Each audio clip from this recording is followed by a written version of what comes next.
Good evening, ladies and gentlemen. Welcome to another episode of Fake Accents Unite. Apologies for missing last week's. Couldn't be helped, unfortunately, due to a medical issue, but we are back here and stronger than ever.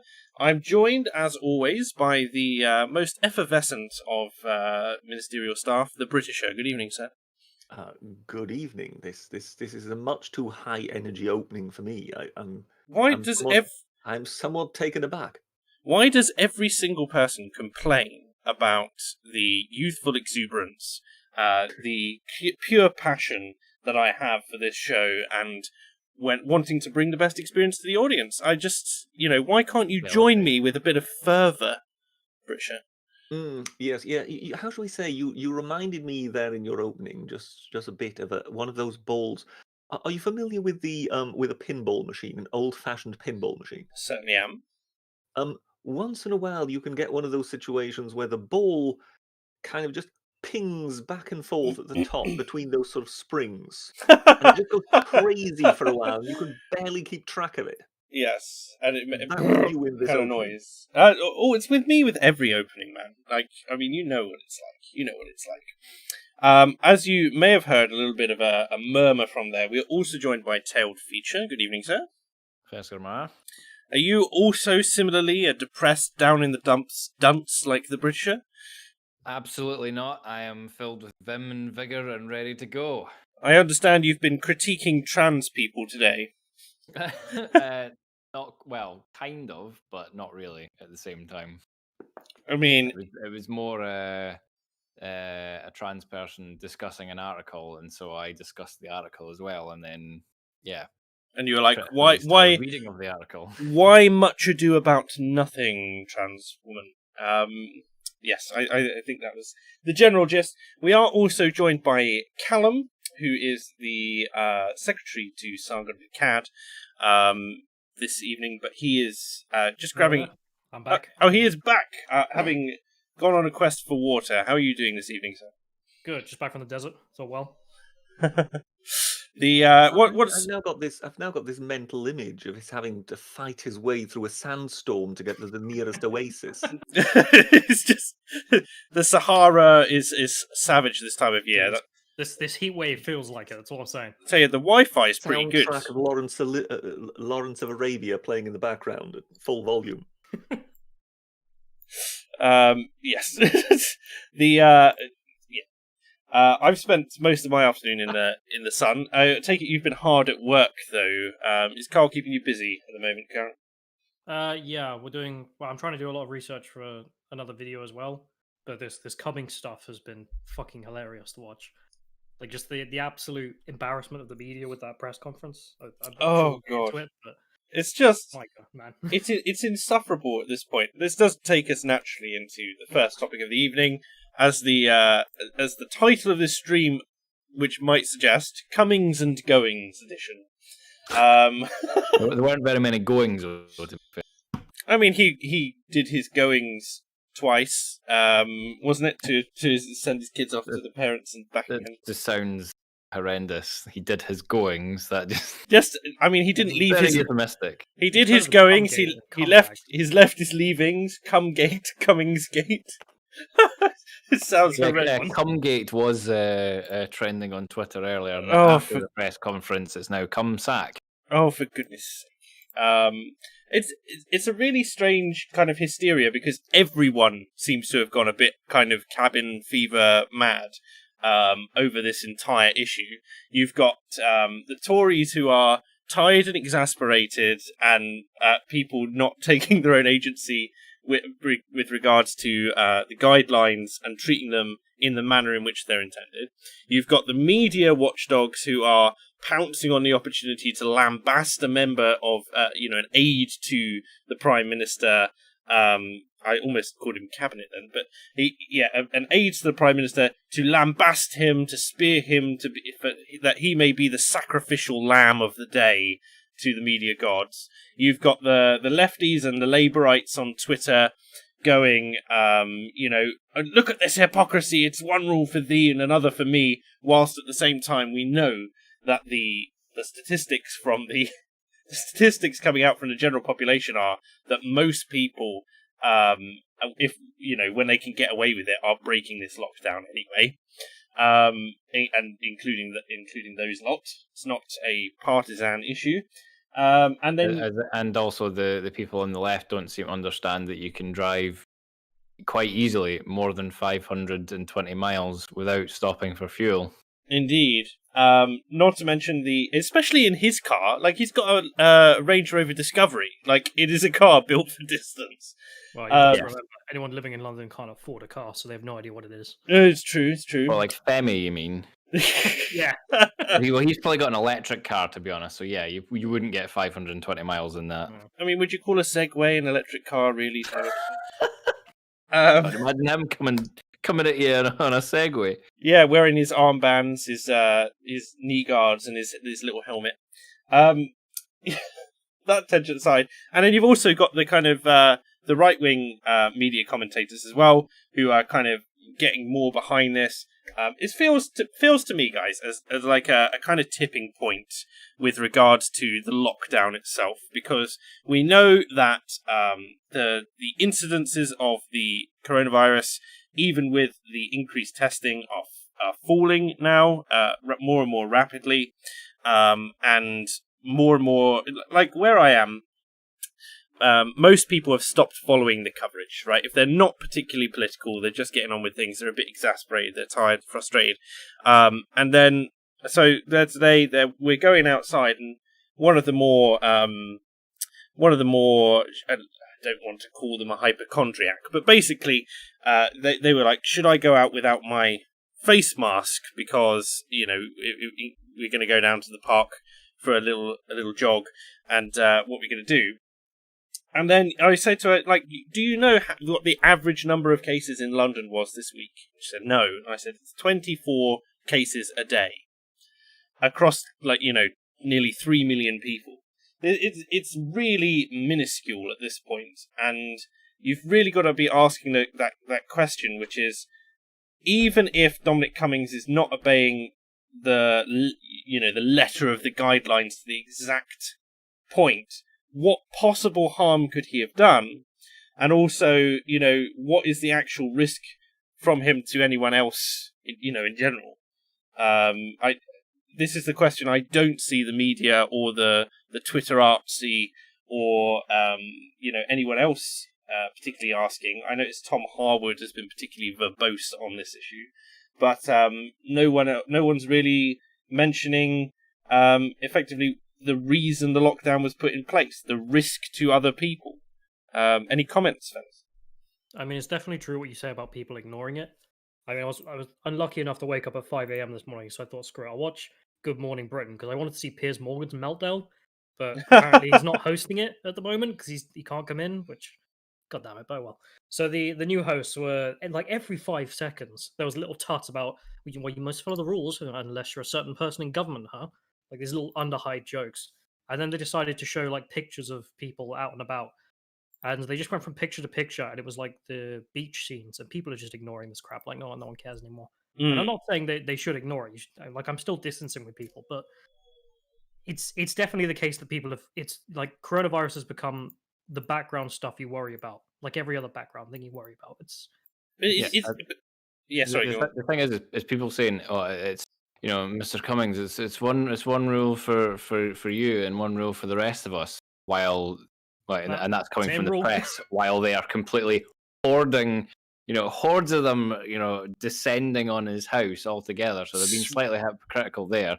And it's one rule for you and press and all the other people who have broken the rules, and like the Labour MP who went to like a funeral and stuff when he wasn't meant to. And all this kind of stuff. It's nothing new, but for whatever reason, and I'm not going to attribute reason to this because who knows, but for some reason Dominic Cummings does seem to be the one that's getting it in the neck the most. Well, it's because it's his legislation.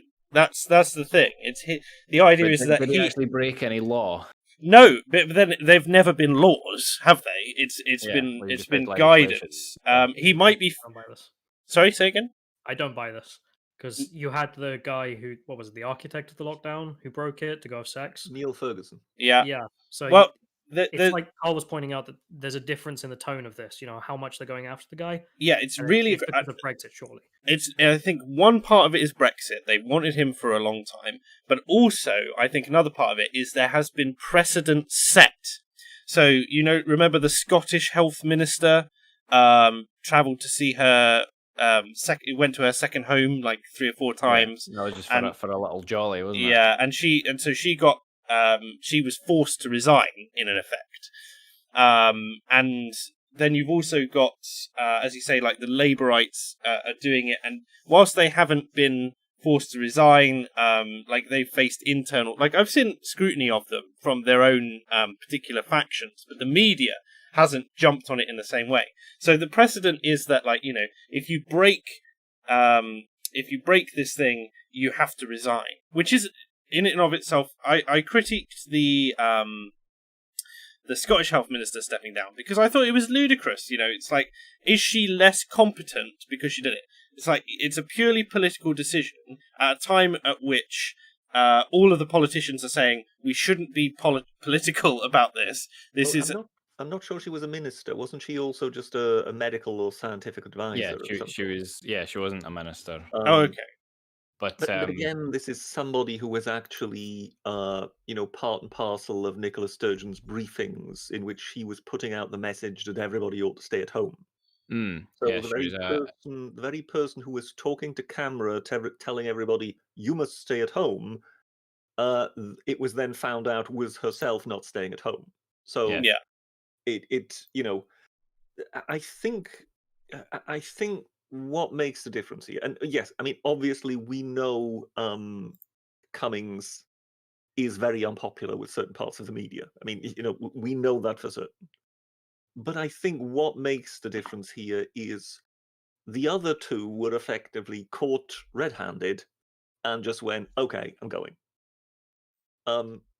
Had they put up the same sort of resistance, they would have been the same sort of media circus. I'm quite certain of that. I don't think that this media circus is due to tribal politics.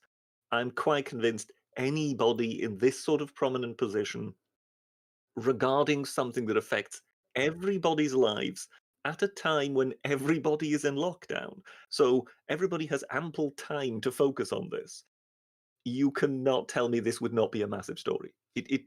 Irrespective of who the person is, if you are one of the people who has input or has some sort of relevance to this, and then it turns out that you've been effectively flouting the rules, then you have this blow up. And I just don't buy the narrative that this is somehow the toxic media seeking to impose, or that this is the left trying to get at Cummings.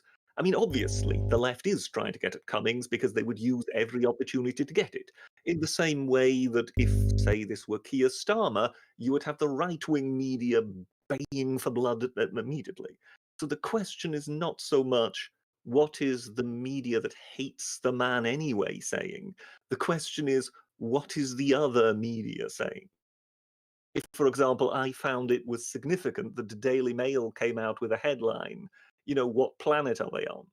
So it seems to indicate that it isn't purely tribal, that a large part of sort of the neutral territory, or even some of the people who would consider themselves Tories, are looking at this going, yeah, this doesn't smell right.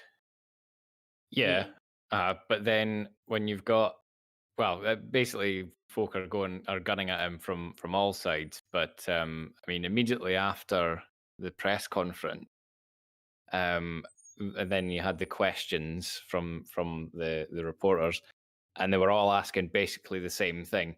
Do you regret what you did? And one of them even essentially asked, do you think, because you were in a position of privilege to actually take your child to this isolated place, do you not think that actually you should have just been like the rest of us and stayed at home and, had your child in danger, sort of thing?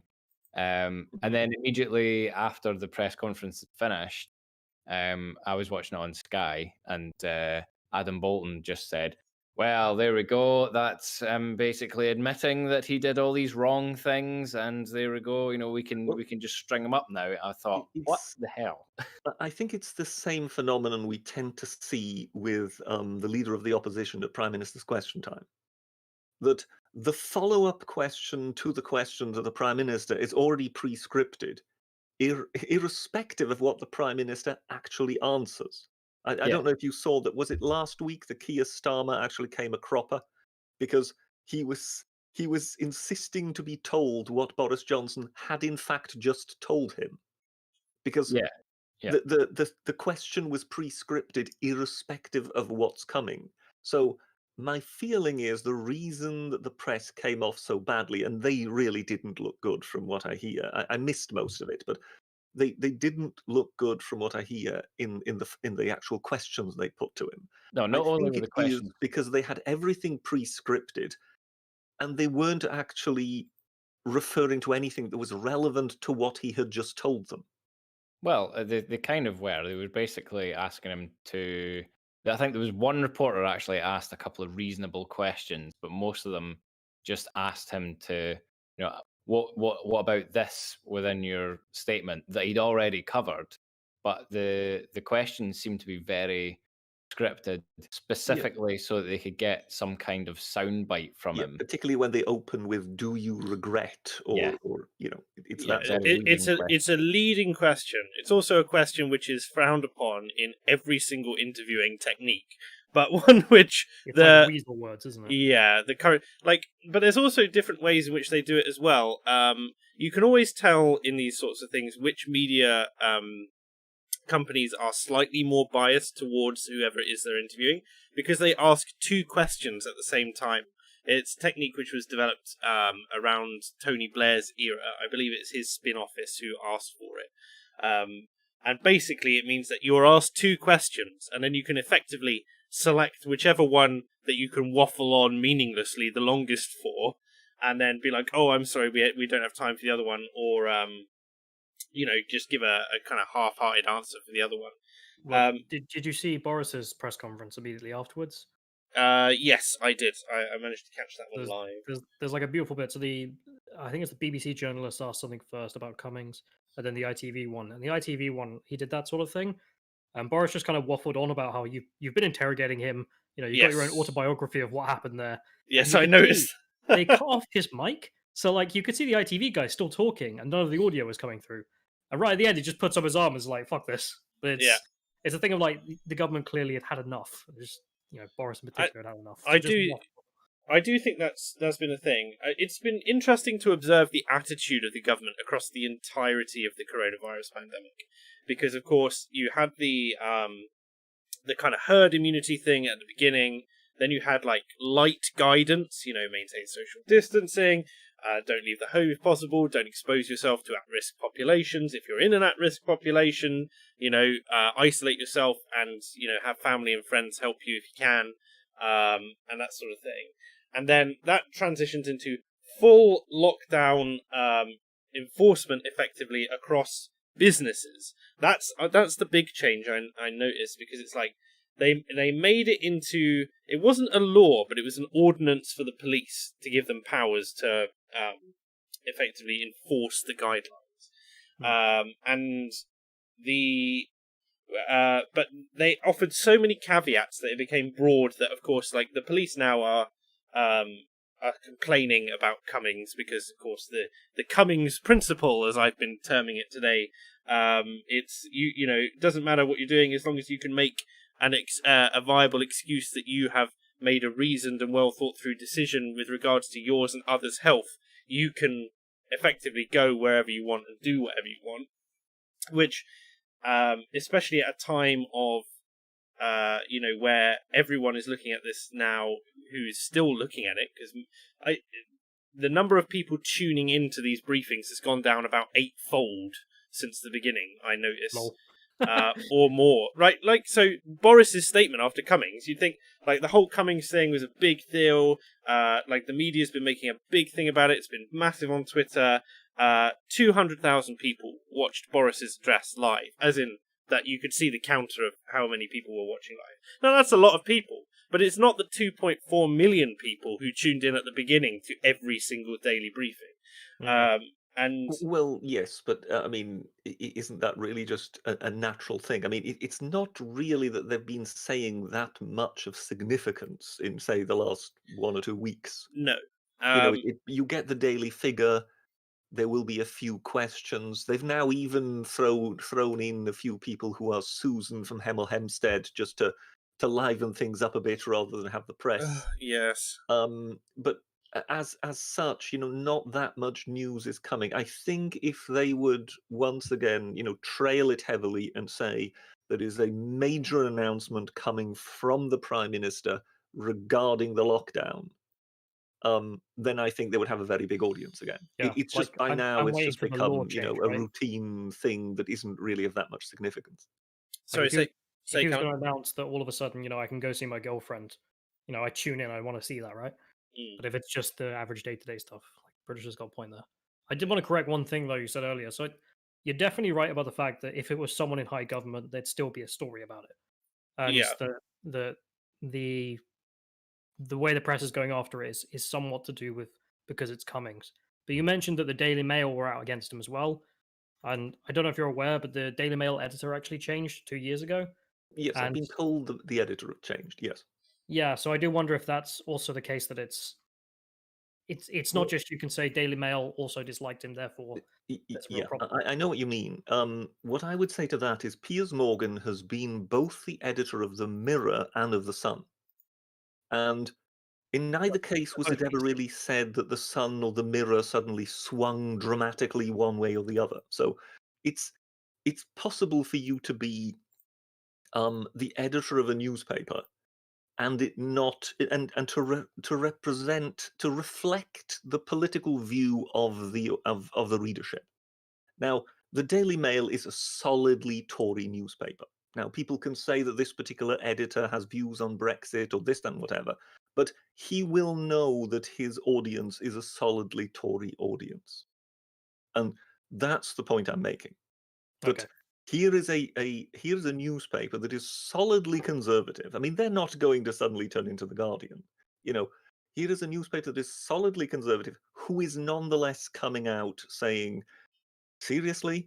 So to me, and even Cummings in his statement made, I think he said it once or twice, that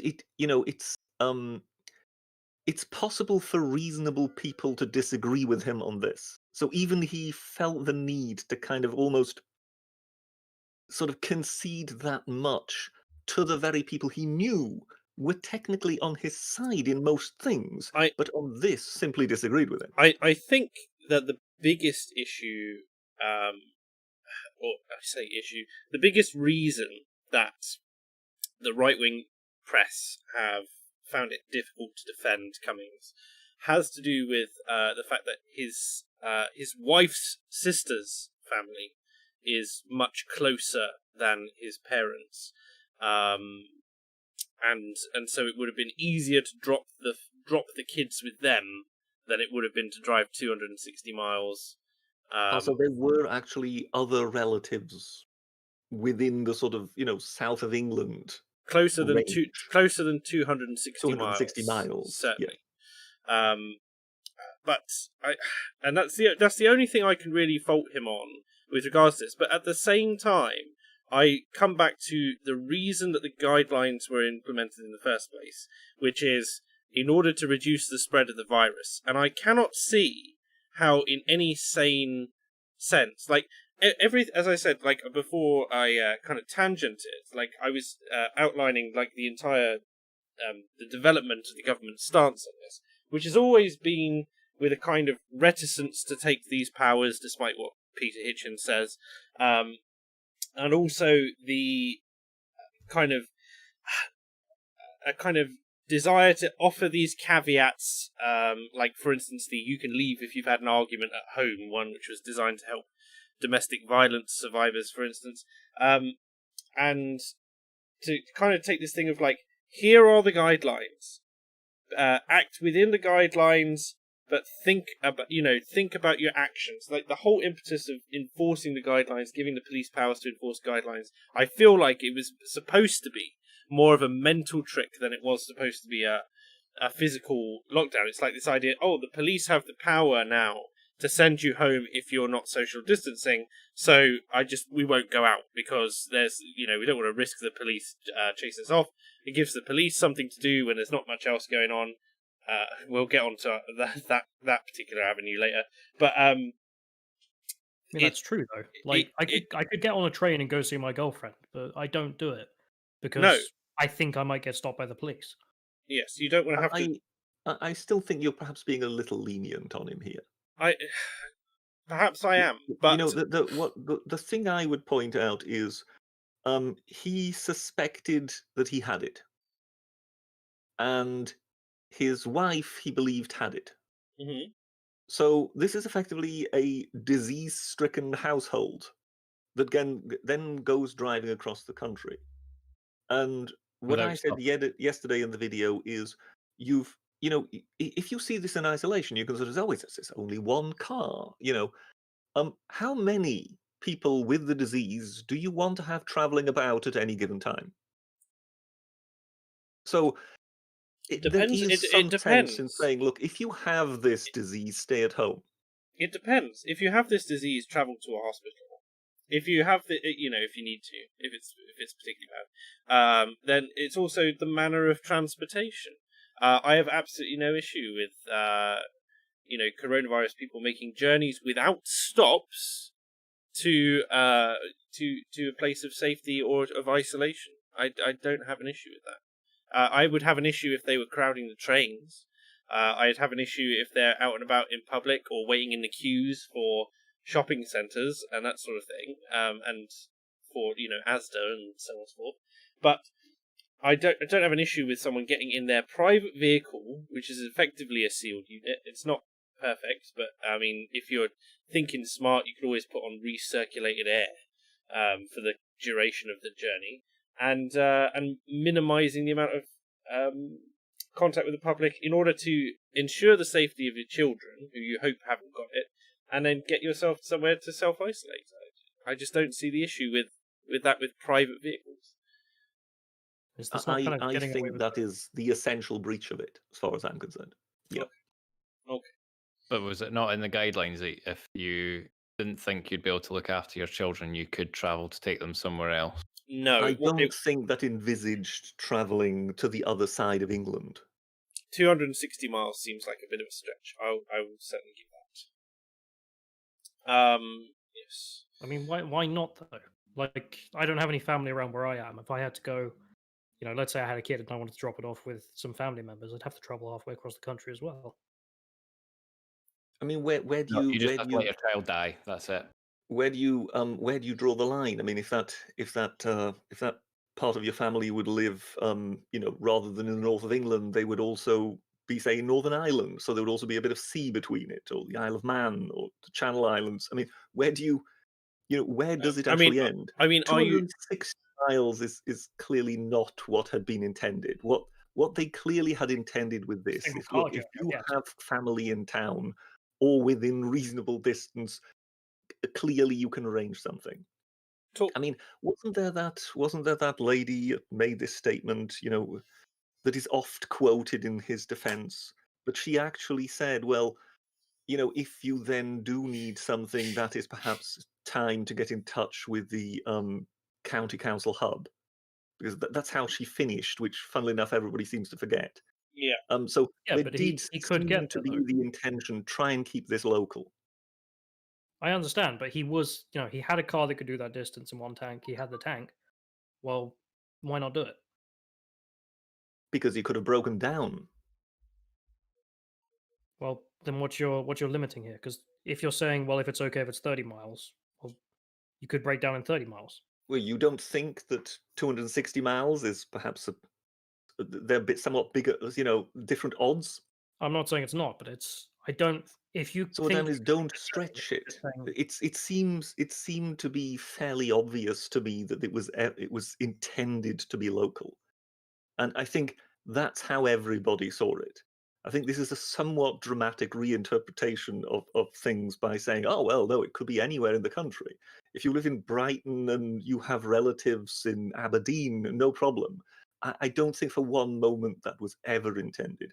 Also, if there is somebody who suspects they might be in a situation whereby they cannot look after their kid. So it's not the situation that they're getting there. They suspect that might arise.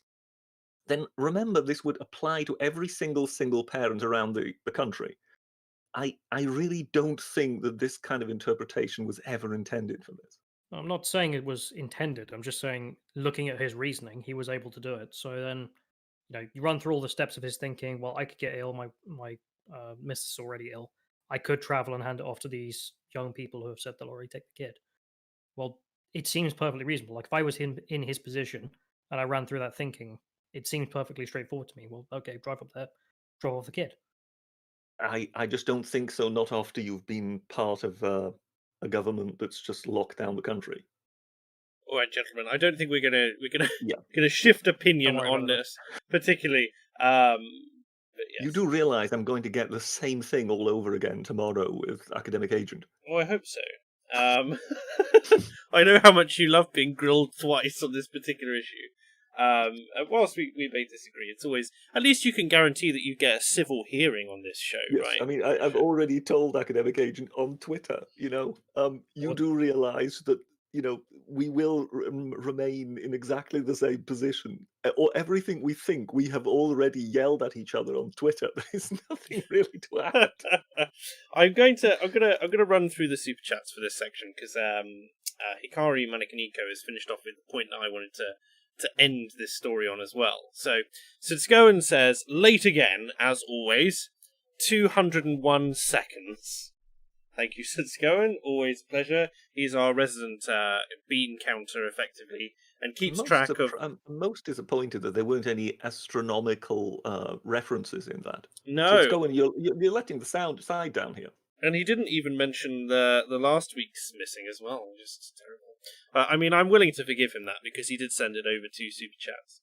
EC90 says, amazing that these stories from weeks ago just appear suddenly, blow up hysterically. Just a coincidence that first Neil Ferguson and now Cummings gets the noggin a jogging. No. I'm not sure exactly what he's getting at there. Any thoughts, gentlemen, panel? No, I take that. No. I'm afraid. I've seen one or two sort of theories going about that this might be the government trying to undermine its own policy in order to try and get out of it. I'm not too believing of that, to be honest. No, I mean they have a review section in like 2 weeks' time, and that's I think that's what's going to bring in the biggest reduction if the figures keep going down at the same rate that they are now. I think we're very close, if not way past any reasonable risk of a second wave, as it were. Even if I think it depends where in the country you are. Yeah, I think this famed R rate in London is by now pretty low. Yeah, but lower than incidentally in the northeast, to precisely that area, Durham and whatever, it's supposed to be quite a bit higher. Okay. Well, I'd like to see it scaled. It seems to have travelled south to north. So obviously London was the first that was affected, and then it seemed to sort of roll up the country. It's actually the north that now seems to be having the higher figures. And bizarrely, it's Barrow-in-Furness that is the most affected place in the entire country per capita. I would like to see basically a reduction, on a county basis, presumably, or like at least relinquishing control to a county level to make their own decisions on what should be done. Because, it's clear that as we come out of this thing, a national lockdown, well, let's say one county is basically is suffering with, I don't know, a couple of thousand cases or something like that, and the rest of the country is pretty much clean. You can't justify shutting the entire national economy for a single. Yeah, so I've got some good news for you, because when he did that little video, what was it, a couple of weeks back, saying if you can't work at home, go to work, that one. He's whatever it was called. They released it, and I read the thing, and I've got the quote because I remember sending it to my mother. The government may adjust restrictions in some regions before others. A greater risk in Cornwall should not lead to a disproportionate restriction in Newcastle if the risk is lower. So that's part of their exit strategy. So they may very well end up doing it where, Cornwall will be no restrictions whatsoever, but if you live in London or Durham... Well, that's somewhat of a relief then, at least. I think it just depends on how they feel they can practically oversee it. I think if you have something like Cornwall and the rest of the country's okay, it would be fairly easy to do. I think if it becomes a kind of patchwork operation, that's when it will become almost impossible to oversee the actual travel of people. Kent, but not Sussex. Devon, but not Somerset. Yeah, it's that would be the sort of It'll the probably be nightmare, like if you know what I mean. southeast, southwest London. The EU boundaries where it's a bit bigger. The 6 regions, you mean? Yeah. Yeah. Probably. Hikari Manikaniko says, the problem is hypocrisy, since all travel was heavily frowned upon at the time, no matter how righteous the reasons. So there's obviously hypocrisy from Cummings, and there's hypocrisy from the media, which I think is really what's getting the public's goat about this entire issue as well. Is just like they're pissed off at Cummings for having broken the lockdown, and then they're pissed off at the media, who are, as you say, swarming like flies, but a lot closer, right next to him. Didn't he give his statement? Did he give his statement from his home? Didn't he? And they were allowed. No, it was the Rose Garden in 10 Downing Street. That was right. And did they? I can't. Sorry, guys. I wasn't sure. Did they take the questions by air, or was there a microphone? In person, yeah. Yeah, I thought it was in person, but they made them social distance up to the microphone, so they were like all waiting in a queue. It was quite until they'd all individually asked their questions. Then they went, any other questions, and then they just did it from behind the camera when you couldn't really hear them very well. Yeah, you just hear the person playing like the saxophone or a horn or something like that as soon as Cummings started his. Oh yes, speech. I think I've seen like aspersions to like Nero fiddling and Boris saxophoning. It's just like the Boris saxophoned whilst Cummings burned, and that sort of things. That was quite funny. But yes, I think we've just to say one thing. I think he has actually succeeded in allaying it somewhat. The situation seemed somewhat calmer after he had done his statement than before. Whether it will kind of wind itself back up again to be quite that febrile, because there were one or two things said that might again put him in trouble, if you know what I mean. But as such, you had the feeling that it was somewhat more sedate afterwards than before. It might have had something to do with the fact that it turned out to be very, very boring by the end. But that's the thing, that the whole story's a non-story, to be honest. Like it's a bit embarrassing. As I have pointed out, I don't think it is. Yeah, I know, but it's not mega. Like it's not. How do I put this? Like it's not as big a deal as the media were making it out to be. Yeah, it's like it's still a molehill. Don't get me wrong, but it's not a mountain.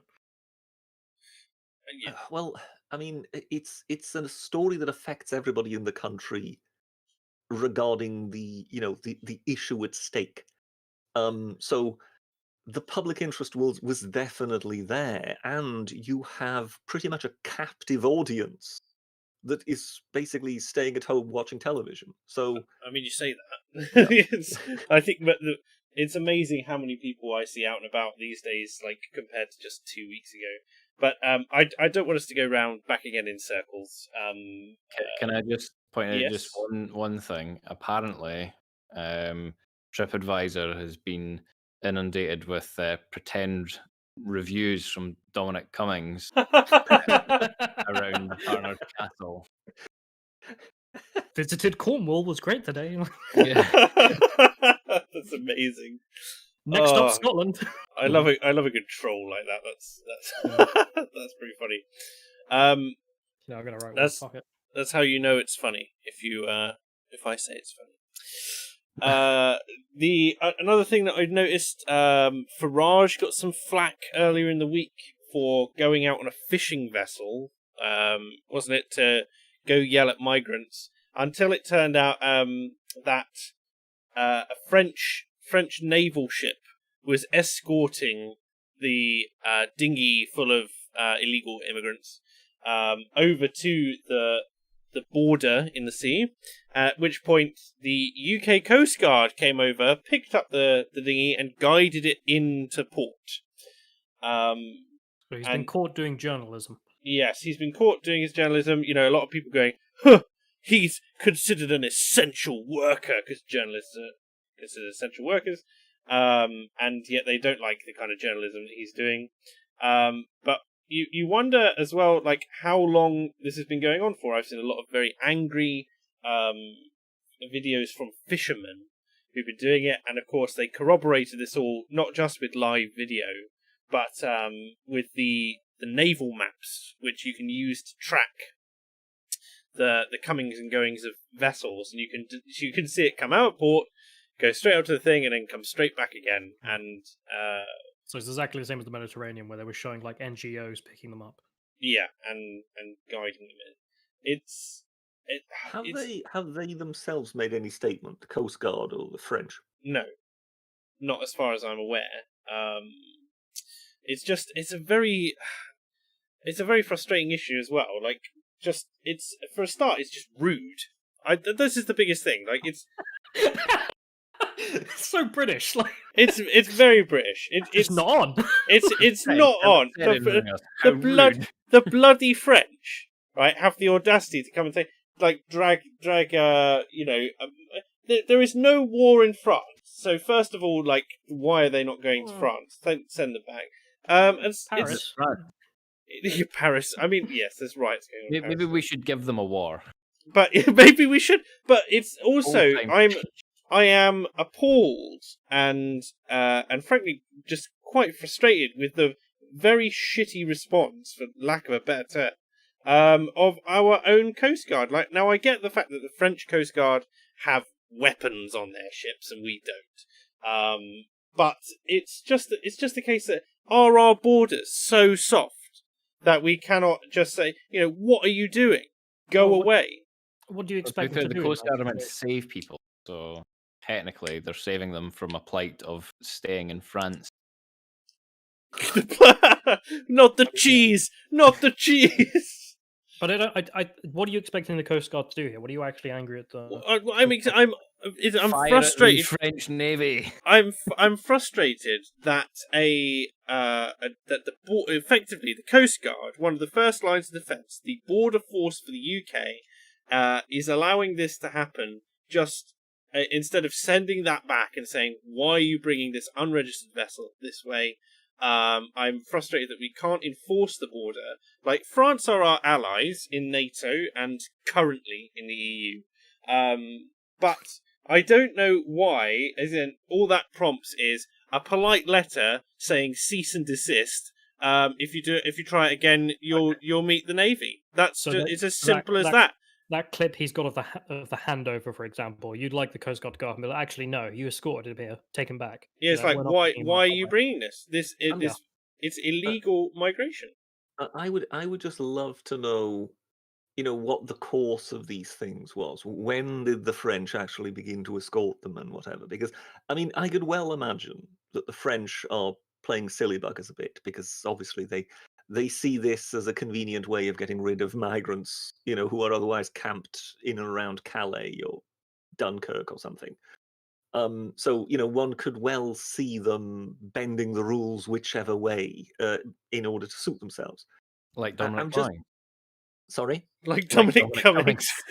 Yes, yeah. But I'm just wondering, could there be something else? And I know I run the risk of being accused of making excuses, or and that's not at all what I'm seeking to do here. Okay. I'm just trying to work out what could be a reason.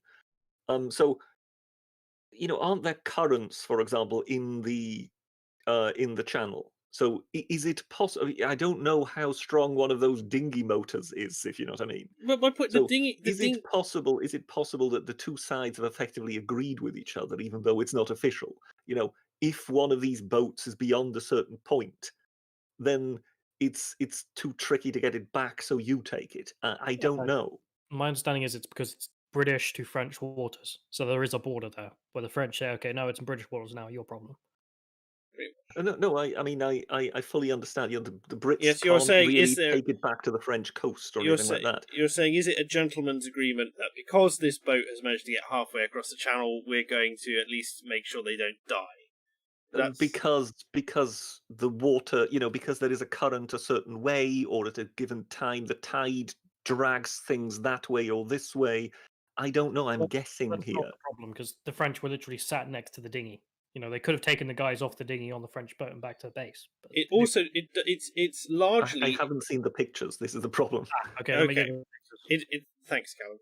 This is the other thing. It's largely irrelevant what kind of vessel that they're in. It's largely irrelevant what the risk to them is. They are breaking the law in a particular way. They are they are not asylum seekers. They can't be, because if they're asylum seekers, then they would be in the closest. They would already be in a safe country. They would be in a safe country. There is no state of emergency in France, even if some argue that some regions should be. And so there is no justification for it. There is not a legal justification for it. There is not a moral justification for it. And so it should not be happening. You know, it's one of those things where, as I say, I truly believe that much like the Russians, when they come by twice a year, the Russians do, like clockwork, and they test our response time. They send out these aircraft that have absolutely no business being in the air. Are you saying that Sutskowen is actually a Russian sea captain? And if the RAF turn up a little later, he will be there on deck with a loudspeaker going, "You're late." Well, you'd think that he'd have a loudspeaker, but he's really a traditionalist, so he needs to get his longboat ready and his axe. But no, so it's like when the Russians come, they come up, we send two planes up, we send them on their way, and you know, all the merrier. And I have no doubt that we do exactly the same in terms of defence for that. There is no reason for these people to be coming across that way. It is not, for instance, if they want to go through proper legal processes, it is not that expensive. In order to save up and get a Channel Tunnel ticket.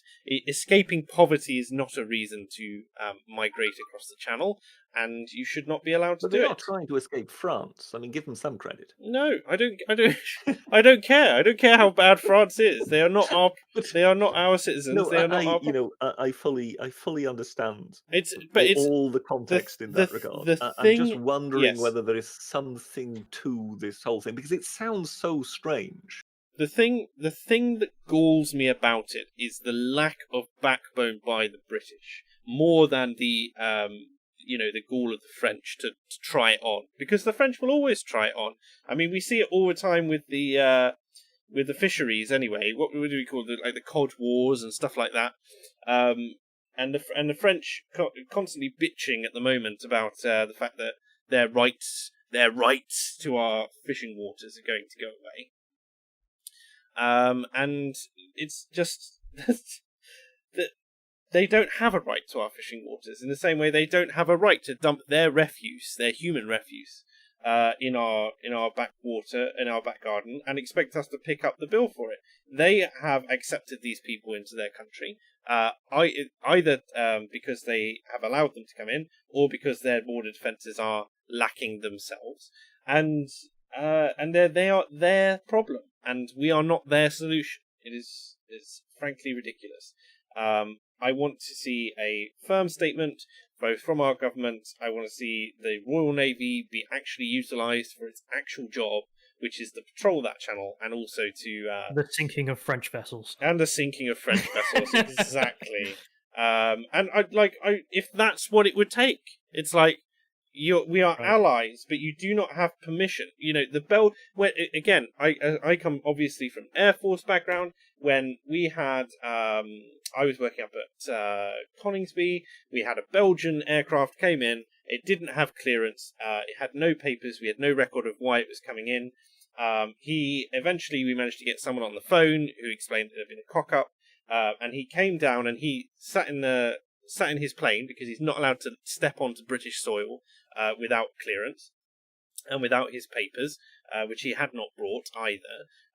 We refueled his plane, charged the Belgians a metric ton for it, and then sent him on his way, because it doesn't matter what goes on if you're not actually meeting the requirements of the law when it comes to foreign vessels coming into British territory. Then off you go.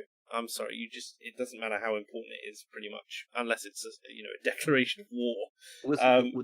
Was he on his way to Red Square in Moscow when he got got confused? Obviously, that's clearly... because there was that German who pulled off that stunt, who actually landed some little Cessna or Piper plane on Red Square, which was quite a sensation back in the day.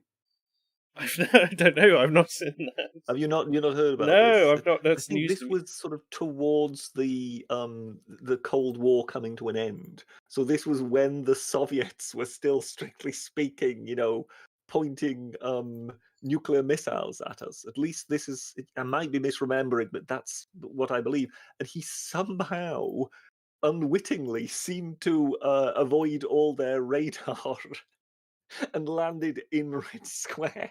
Strong effort. And it was just one of those moments where everybody's jaws dropped, because we'd all seen the movies. The Soviets were always kind of, portrayed as this kind of super nation with extremely good technology that could spot anything, and yes, then somebody basically flies a Cessna all the way to Moscow. Which was quite a good moment. So, not so obvious. I sent you the image of the French with the migrants. If you want to put it on screen for people, yeah, we'll do. It's probably not the Britisher who hasn't seen it. Yeah, so, I will. I'll find that. So I was thinking about this because Carl was wondering, why can't we just take the boat, literally drive it back to the French coast, throw them out, and then take the boat out and sink it? And I think it's because the border, sorry, not the border force, the Coast Guard are basically there to save lives. So if they find a small boat that's basically, you see in his footage, it's almost sinking. They've got to take them, and they've got to take them back to Britain and process them. Okay, fine. But I think you're absolutely right that if we see the French Coast Guard sat right next to a migrant boat, well, you've got this, buddy. Sod you. Take them back to France. I don't know why we then need to turn up and take them. You've already got a safe vessel that could have you on board. Yeah, if you come across that line, that's it. You're going to have to. You're making an act of aggression, effectively. Sorry, but you are. It's not even that. It's just you've come from France. The French are next to you. Get on the French boat. Why do you need to come to England? Fuck off. It begs the question. Lots of people have been raising that I've seen have been like, why even bother letting them stay on the dinghy? Why not just take them up onto the French boat and do a handover that way? At least you'll guarantee that they get across safely that way. It's ludicrous. Like, the whole situation is ludicrous. No other nation would ever stand for it. As in, no sane nation, perhaps, of the last 100 years would stand for it. But we are in unprecedented times, of course. Have you got the image for folks? I'm just. Sorry, I don't know how long it takes. It's saved incorrectly, so I'm just gonna do that. Ultimately, just God bless Nigel for this one. No one else is doing this. That's sort of the sad thing. People have questioned his timing, but it's a very strange state of affairs. I don't know. It's kind of perfect timing. There's nothing else to talk about. Exactly, but at the same time, he's been squashed. The mainstream media has not picked this up. I've not even seen alternative media outlets doing it. It's literally just his Twitter feed. Him and LBC, because he's got a show on there. But... Yeah, and the academic agent, of course, saying, well, it beats him banging a pan like a wimp outside his house at the thing. Oh yes, did anyone hear booze at about 8:00 this evening? Because I know Owen Jones. Oh, is it tomorrow? I know Owen Jones is trying to get it going. Okay, so you see, just for folks on the stream, so that's the French boat on the right, as I understand. And then you've got a little migrant dinghy on the left. Yeah, I'm getting that correct. So the dinghy is practically sinking when you get closer on the footage. So, they're in need. But that French boat is right there. So why are they waiting for the British to come pick them up? Why not just get on the French one? Not to mention, you're not supposed to be helping them get to their destination, right? The idea is they are a sinking vessel. They are, shall we say, French citizens, or assumed to be French citizens. Surely, being in French waters, would be French citizens. So they should be. Well, they're running away. Of course, they're French. They should. Just to get this right, you've got the vessel, the French vessel in the center. Then you've got one just behind the stern of the French vessel in the distance, which must be a different ship, right? That's the. Yeah. And then you've got about 20 yards or so, and then that's the dinghy. Is that right? And they're both sat there waiting for the British Coast Guard to turn up to take the dinghy. Yeah. And, Which is just this. As I say, it just sounds very odd. So it would be interesting to hear whether there is any sort of official explanation as to what this actually means. Because yes, on the face of it, it looks ridiculous. Yeah, it would be good to get an official statement, but I don't know. Emmanuel Macron has taken a steep dive in both his pay and also his transportation sort of fleet has shrunk massively in size, and they're just trying to get him across. That's what it is. If everyone turns the petrol. It's the French state visit, is it? Yes, exactly. They're on their way to Windsor. Just see the Queen. Well, you see, Monsieur Macron, then what you need to do is take a leaf out of President Sarkozy's textbook and arrive with a brand new photo model wife. I remember the headlines the next day. Neither the Queen nor Prince Philip nor even President Sarkozy was on most of the front pages. It was all what was she called? I'm trying to think. It's some Italian name, wasn't it? Yeah. And she was on every single front page. The media just went a little gaga about her. I think basically every one of the paparazzi suddenly discovered their inner Hugh Hefner as they were clicking away. She was Marie Dominic Culeoli. No, that doesn't ring a bell. No? Dominic Cummings' cousin or something. Carla Bruni. Carla Bruni, that's it. Yes. The wrong wife. I was like, yeah, quite a looker. Well, it was that bizarre thing, isn't it, that his wife stood by him for the length of the election. It seems to have been some agreement, but it seemed that more than likely during the campaigning they fell out with each other. And she kind of agreed, well, I will still stand by you because otherwise it will do you too much damage politically. But then no sooner are you in office, I'm off. So he then became the flirting president. That with every single holiday that came up, there were pictures of him on yet another yacht in the south of France, meeting some lovely lady. And eventually, Carla Bruni was inaugurated as the president's wife. And shortly after that, there was the state visit to Britain. And yes, then the newspapers, and it was just wonderful to behold. well, I mean, she said something great once, Carla Bruni, because she does not identify as a feminist. She said, "My generation doesn't need feminism. I'm not at all an active feminist. On the contrary, I'm a bourgeois." There you go. No, this was then followed up, of course, by the next president on his state visit, not having a Carla Bruni on his arm, being equally short in stature as Monsieur Sarkozy, but making the mistake of accepting the invitation to inspect the Guard of Honor. And those are some of the most funny photographs you will ever see. Because I think the colonel who guided him round was something like 6'7" and had a bearskin on. And of course, all those soldiers are hand-picked, if you know what I mean. So they were all giants. And there was this tiny little man being guided round looking absolutely ridiculous. And the next day in France, he was torn to shreds by the media for saying, "You fool, did you really not realise what you would look like?" Is this Are you Macron height inspecting shaming, them? Butcher? Sorry? Are you height shaming? Very much so. No, this wasn't Macron. This was Holland. Hollande, François Hollande. So if you look up Yeah, François I'm gonna find the Hollande picture. and you look up state visit and guards and whatever, you will see what I mean. They're hilarious, those pictures. He is so small. It is ridiculous. I don't know. But then he was standing next to a giant. I mean, give Yeah. him credit. The Queen knows what she's doing, as Gazo in chat says. You know, found an image of Macron that it doesn't look much better. Which is from Holland. I tell you what. Oh yes, he doesn't. Macron doesn't look much better there. Yeah, he looks tiny as well. The fantastic Emmanuel Macron. Let me. Oh, there we go. Save Yes, that. they fell out of love soon enough with him, didn't they?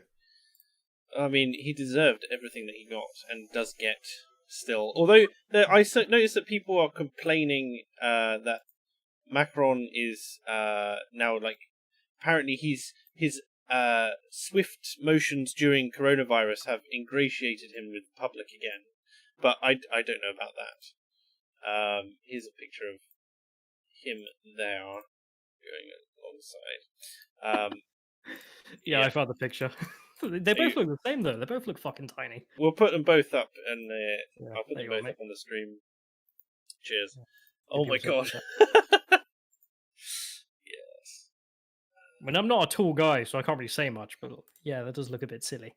I wouldn't call you. Yeah, I mean, if you were vertically challenged and next to a man a clear foot taller than you, No wearing pictures, please, you know? wearing an enormous, yes, an enormous person. I mean, could it just be that the French just have inferior genes? I don't know. Well, I think the French are generally not seen as the tallest of people. No. Whereas the Dutch, on the The other hand, Dutch, yes, they're just giants. Yes. Swamp Germans. Here is one Francois Hollande. There we go. Compared to Macron. It's amazing, isn't it? Like how similar these images are. I'm sure it'll pop up for you in a second, guys. Yeah. Well, I think Hollande is just that little bit shorter, isn't he? I mean, the bear skins obviously make them just look... Yes, the bear skins make everything, but yes. Smiling behind Hollande. Sorry? The guy behind Hollande, is he laughing? Just laughing. I think he might be having a chuckle, as in, this is going to look interesting in the papers the next day. Yes.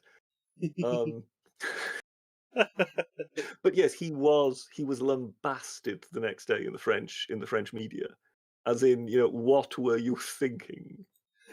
I just like the idea of like his culture secretary or something coming up and just slapping him round the face instead of giving the kiss. And just being like, what do you think? No, that was German, almost. I should never... The French culture minister is German, who knows? If they can... Special envoy from the EU or something. If they can What claim... are you doing, you idiot? That's what you need to do. Yes. What were you thinking? If they can claim that our royal family's German at this point, that we can claim anything is... So, it's just... I deeply apologise to everyone for that particular. No, you don't. That particular thing. I'm always sincere in my apologies to my audience, Taylor. Unlike you, who slag them off mercilessly behind their back. Just what are you talking about? I'm talking a lot of shit, man. I do have. I have another story for us, though. Where is this one? Yes. I'm going to take away these images. And yes, I have a meme which should be appearing for you in just a second. Here we go. This is obviously the story that Joe Biden went on. I can't even remember the name of the channel or the Breakfast Club show. He went on and just basically said, "If you're voting for Trump and you're not voting for me, you ain't black."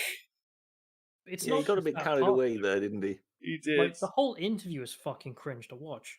Like, there's so many points where he's talking about, black issues and black people, and it looks like he's talking about an alien culture or something. Like, it doesn't look like he's comfortable at all. Yeah, it was more like he was talking about animals, to be honest. Yes. And he really, really had this kind of weird it was like appeasement, but like it was so insincere. It was the way you would talk to a child. Aside from anything else, I I've mean, sent you a DM. Not all so right, obvious. I shall have a Yeah, this is something I mentioned in the week that was that tickled me from the Trump campaign. Oh, that's strong. It took them less than 24 hours to have that up. That's strong. Yeah, I mean the t-shirt gannets know what they're doing. Let me just get this up for you. I think one of the best bits is right. I think it's like right in the middle or just before the end or something. He literally says, black folks feel like the Democrats been taking our vote for what do you call it? For advantage. For granted. There we go. Yeah.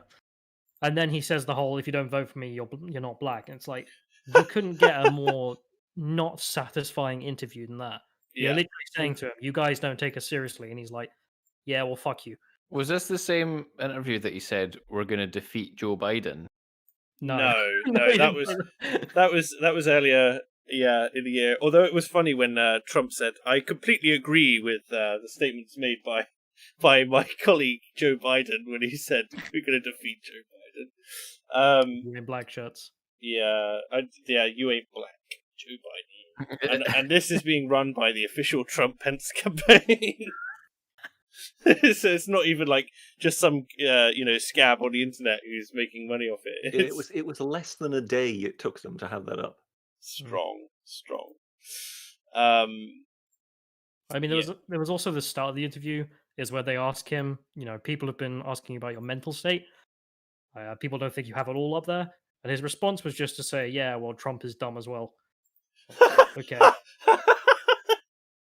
Have you seen Trump? To meet that mental, what is it? The mental genius. I think he said, referring to Trump. It's like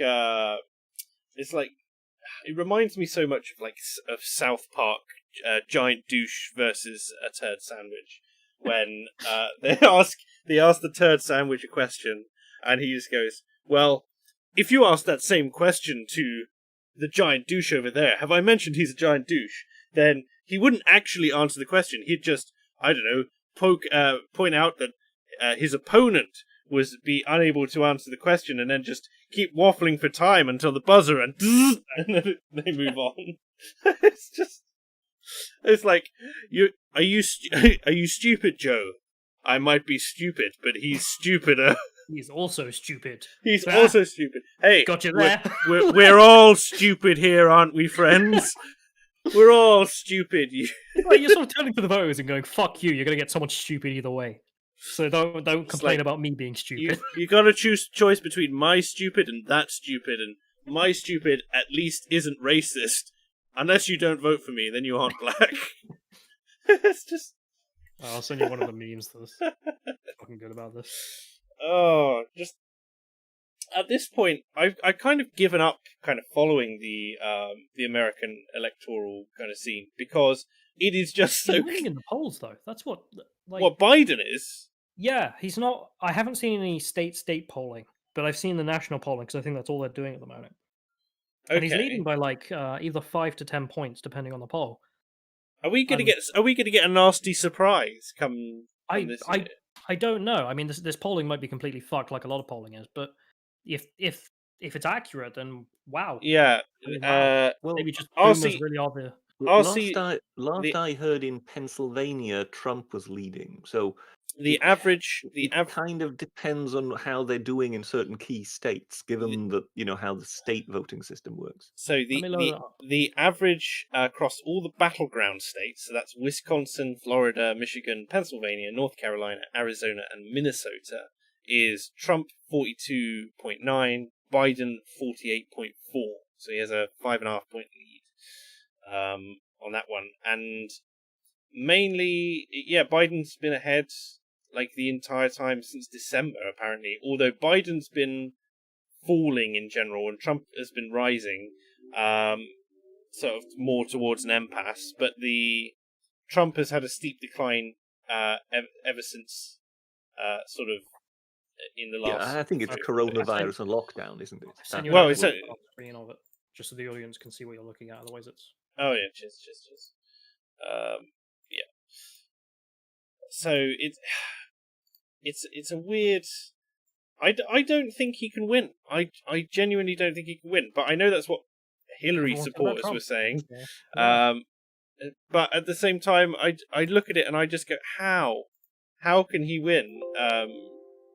Compared feel- to, It might be like a Bernie Bro situation where the boomers just cuck you at the last minute. but I mean, as far as I can think a lot will depend on what people make of his faculties as the election campaign goes on. So you have to, have to understand he will be under quite a lot of pressure in public situations, and if he then continues to sort of produce gaffe after gaffe, I think that will be the end of him. When did when is the live debate scene coming? Because I know that's going to be an interesting one. Because obviously in 2016, it was basically Trump going, "You're a criminal" for the entire thing, and she didn't really have a rebuttal to that. My understanding is that they're not sure. Like, because no one's Right. sure about anything at the moment, so they might not even come out of that house to do anything. They might do a live stream. Live stream. Well, we know how well Joe Biden does live streams. Walks off camera all the time. Well, then again, I mean, they've got, the elections are in November. So, you're looking at something like August, September, October. So the situation will be considerably different by then. And you would assume that by that time they would be able to at least have some kind of debate in which they're in the same room. Just nice and social distanced.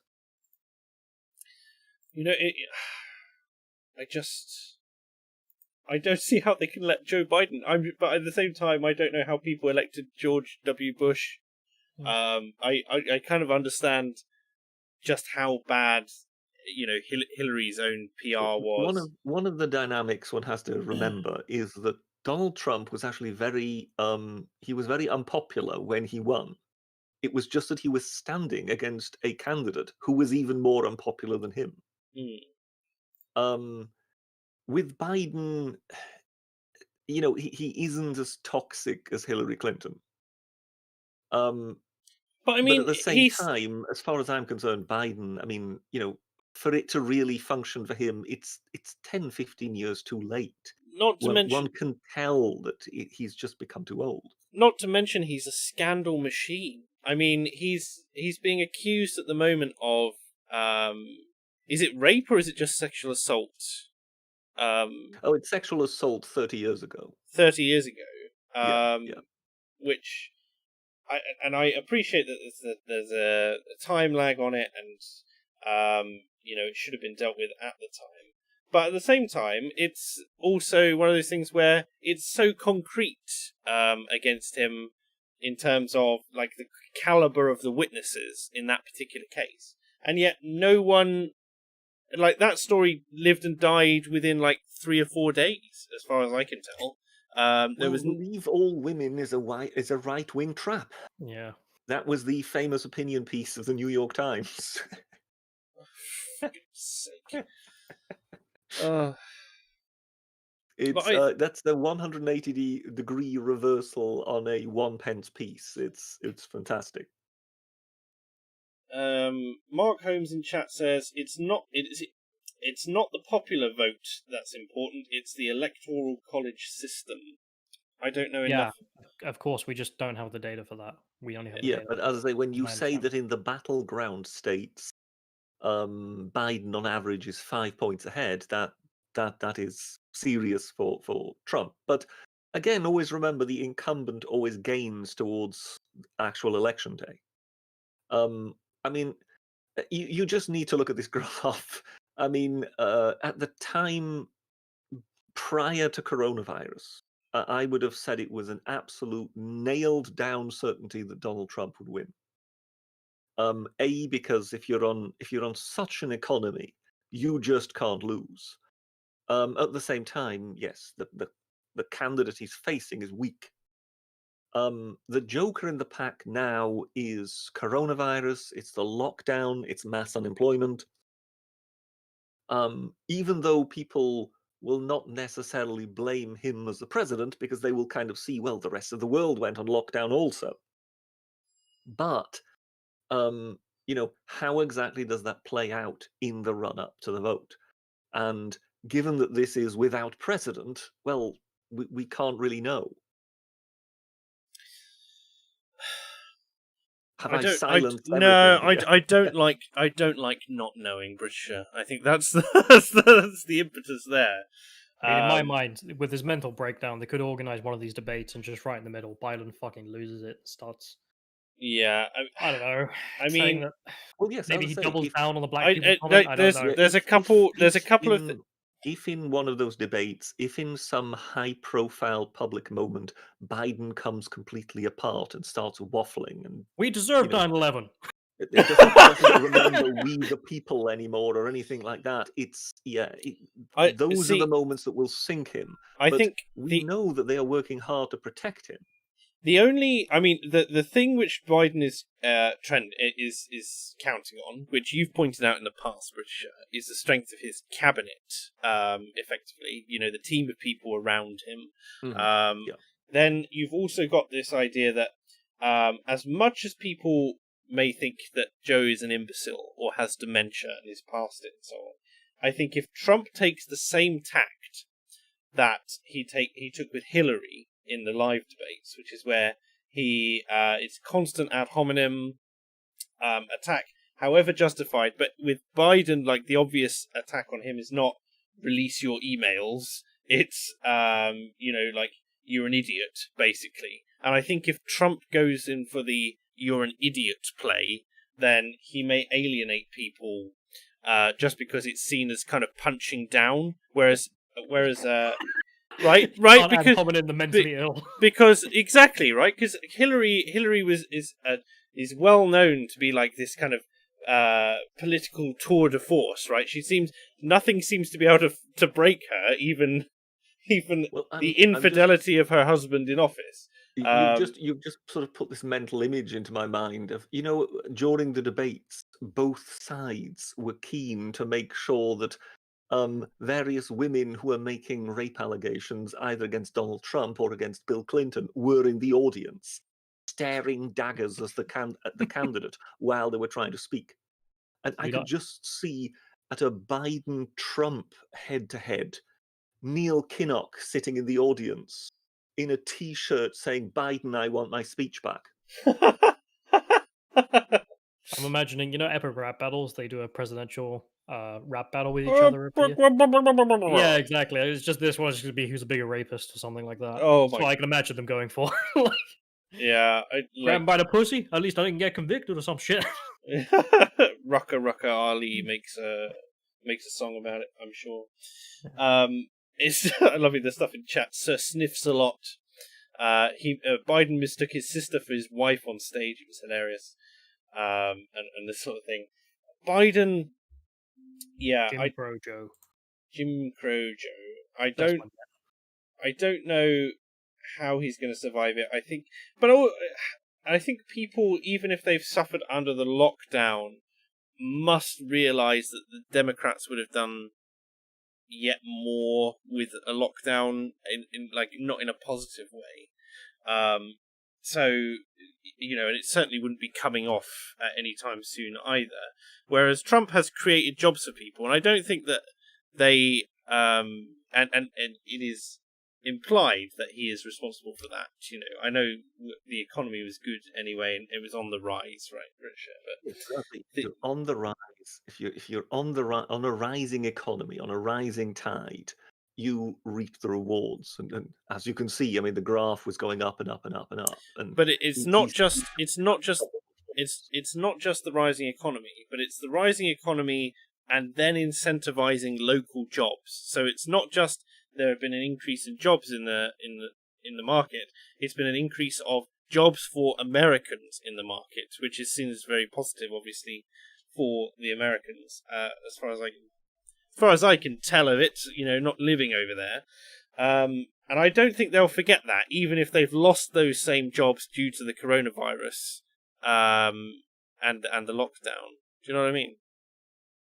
I understand the logic. I just don't know if necessarily, if the gut follows the brain on these things. That's what I'm not sure. Because that drop off does seem to coincide beautifully with the whole coronavirus situation. So you ask yourself, in that case, what are the projections from now until November when it comes to coronavirus, when it comes to opening things back up again, when it comes to people getting their jobs back? So if the economy bounces, if it basically no sooner do you take the chocks away, the whole thing roars up and takes back off again, then I can see Trump's popularity just going through the roof with that again. It's more a matter of if it's a sort of a pained climb of the economy, a bit like with Obama as they were climbing out of the credit crunch. That might hurt him quite a bit. And the rest is just a joker in the pack. That's just what will Joe Biden do at any given time in front of a camera. Yes. I don't know.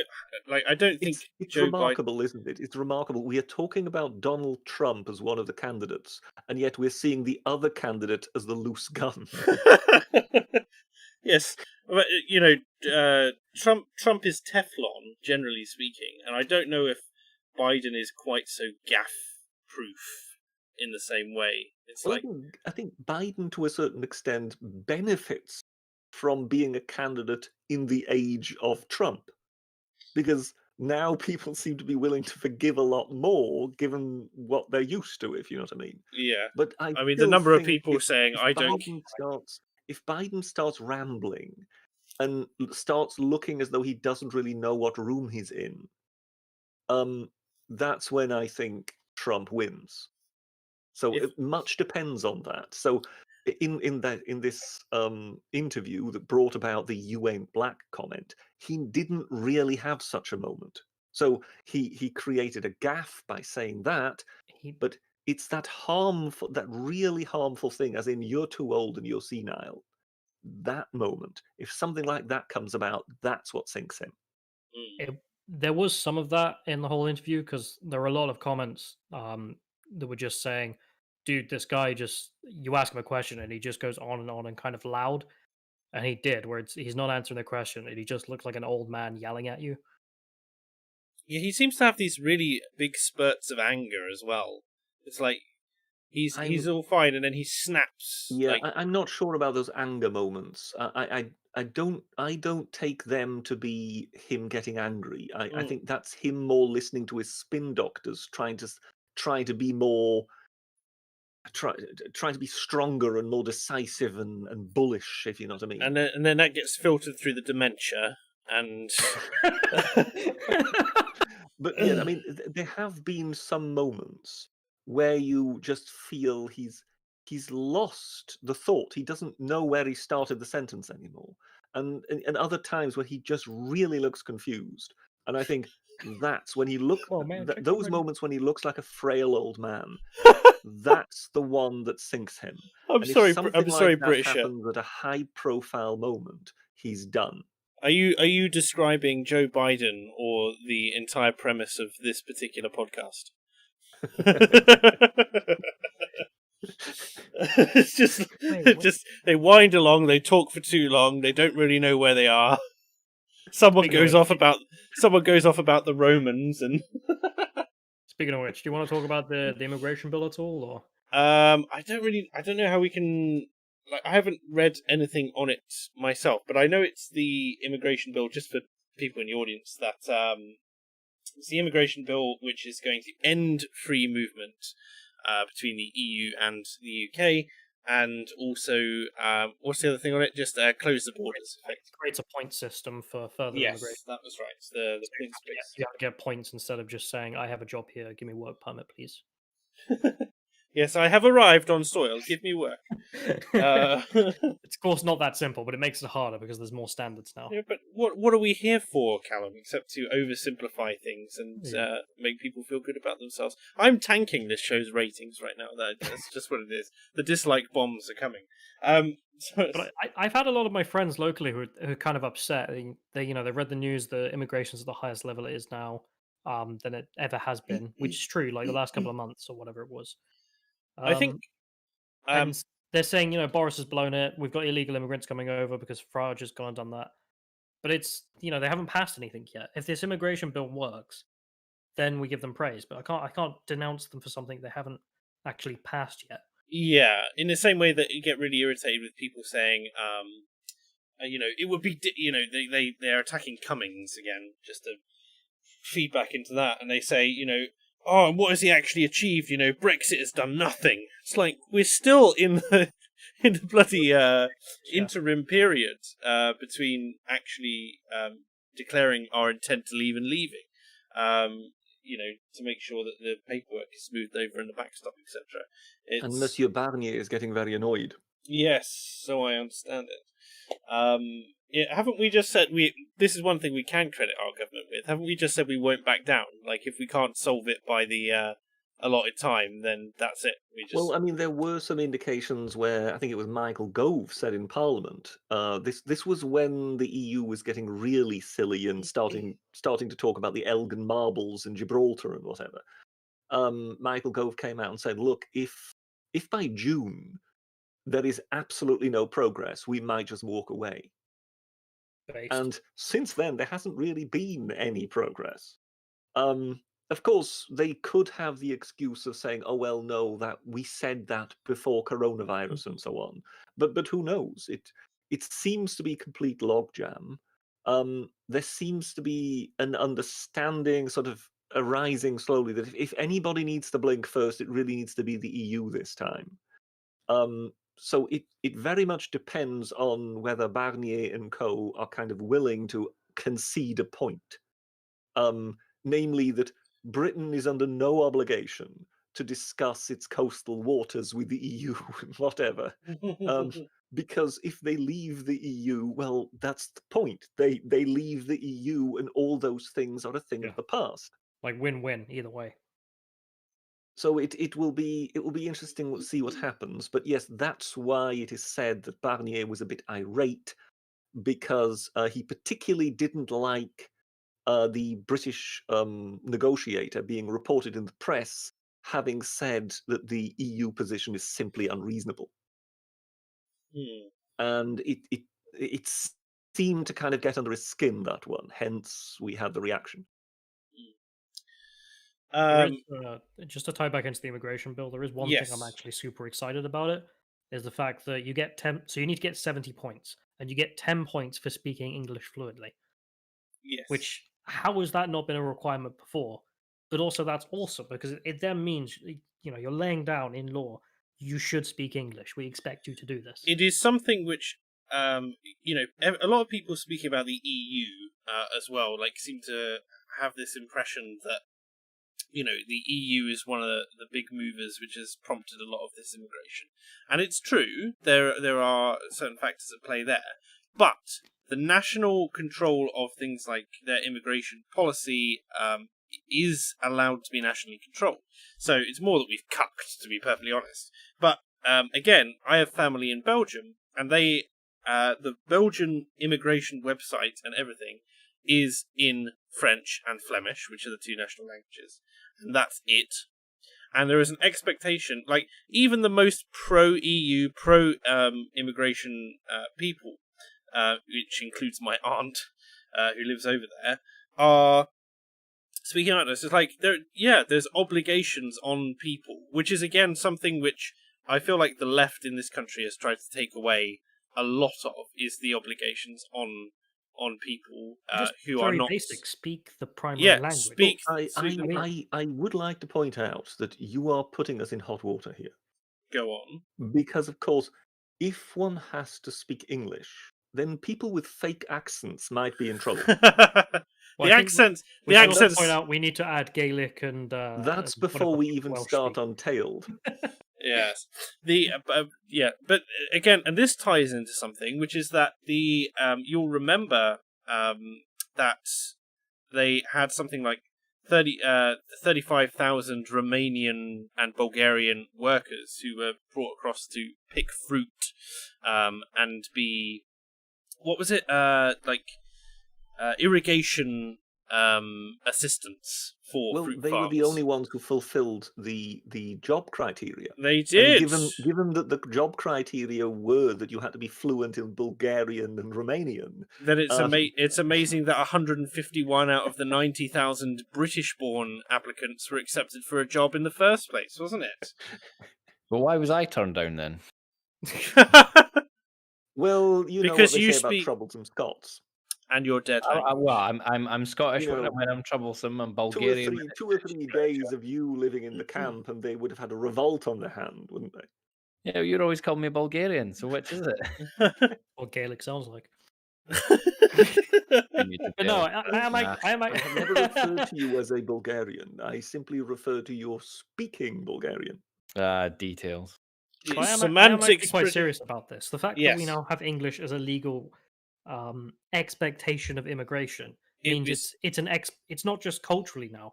It's reinforced that no, you should go and speak English. I remember back in 2014, Nigel Farage getting called racist for saying he was uncomfortable going on a bus in London and only hearing foreign languages. Yes. Because he was just pointing out, well, why don't they speak English? Exactly.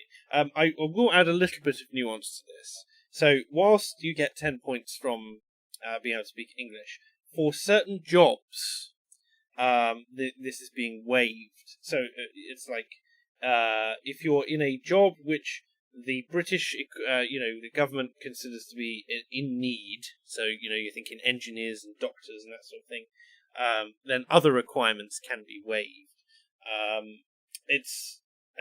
But it's interesting to see how that will impact things, because at the moment they're talking about it primarily in terms of the NHS, because that's the thing which the lefties like abolish the point-based system for NHS jobs. It's like, no, that you shouldn't be able to do that. It's just a job at the end of the day, and we should be able to train our own people and expect excellence of the British people, and they should expect excellence of themselves, to be perfectly honest. I'm sick of people not being bloody patriotic about our own capability in this regard. But aside from that side of things, I think it's going to dramatically, that particular requirement is not going to dramatically impact the number of people. Sorry, I wanted to make 2 points. The first is whether or not, once we get past the NHS issue, a whole range of industries get added, which might be beyond the bounds of what might be acceptable, and bring that down from a 70-point threshold to, I think it's 40. I think 40 points.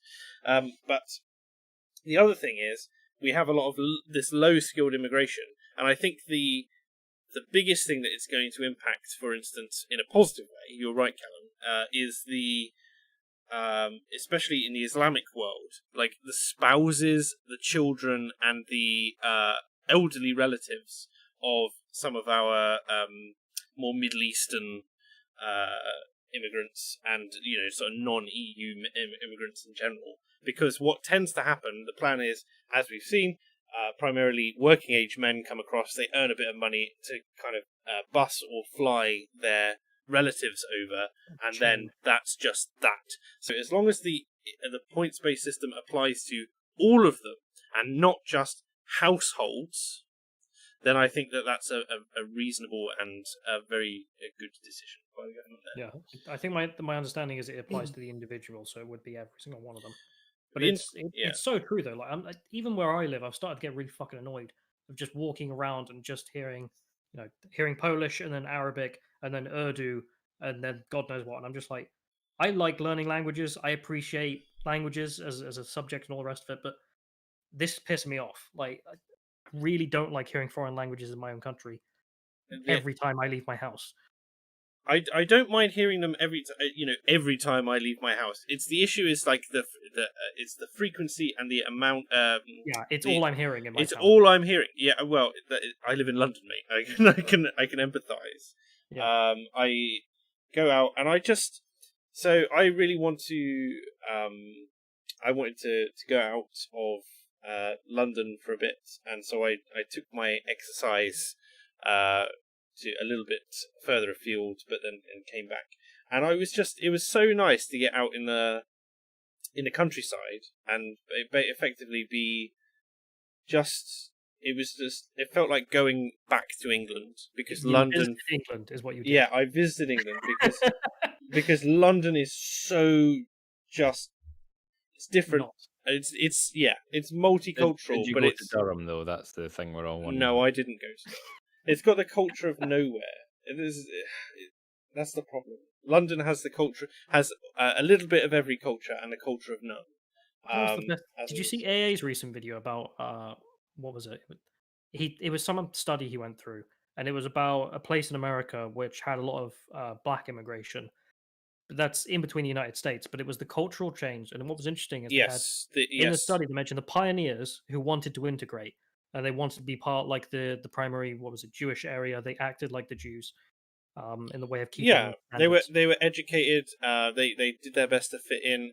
By educated, I mean educated about the cultural norms of the neighborhood. Yeah, and it was the second wave that changed it all. And I'm just like, that's exactly the same as London, surely. It is exactly the same.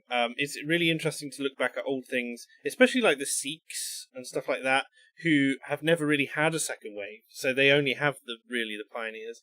And I don't know how to really do it because again.